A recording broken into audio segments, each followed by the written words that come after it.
Sur Terre et une belle adresse gourmande, encore décidément Emmanuel. Alors oui, elle est la boutique de bouche, puisque c'est l'arrivée d'un nouveau caviar à Paris. Alors le caviar n'est pas nouveau, alors vous savez, on rappelle, hein, il n'y a plus de caviar sauvage aujourd'hui, il n'y a plus de caviar d'élevage.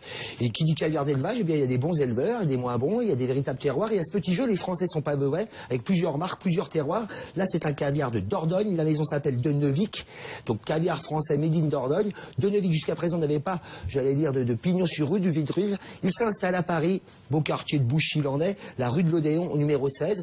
Alors non seulement on va trouver les caviars et les grains noirs de la maison, mais aussi tout un tas de dérivés iodés marins, les rillettes de la mer, les pâtés de la mer, les mousses, et puis aussi un beurre de caviar. C'est pas mal de pomadé son caviar, de tartiner le matin, vous savez. Ça c'est Du thé, du café au lait, et hop, du bonne vieille tartine de non, mais caviar. lorsqu'on voit le cirage, parce que ça ressemble à du cirage C'est finalement. ce qu'on appelle le caviar pomadé d'ailleurs, oui. On est un peu dubitatif, mais en fait c'est très réussi et très bien ce petit genre de non seulement on est caviar. dubitatif parce qu'on n'a pas l'habitude d'en déguster, et pourtant historiquement les Slaves, notamment les Russes, faisaient vraiment du beurre de caviar, de la pommade de caviar. C'était un genre en soi. Ils le tartinaient vraiment lorsqu'il les pêcheurs d'esturgeon pêchaient. Ils tartinaient ça. En fait, c'est un vieux classique du caviar.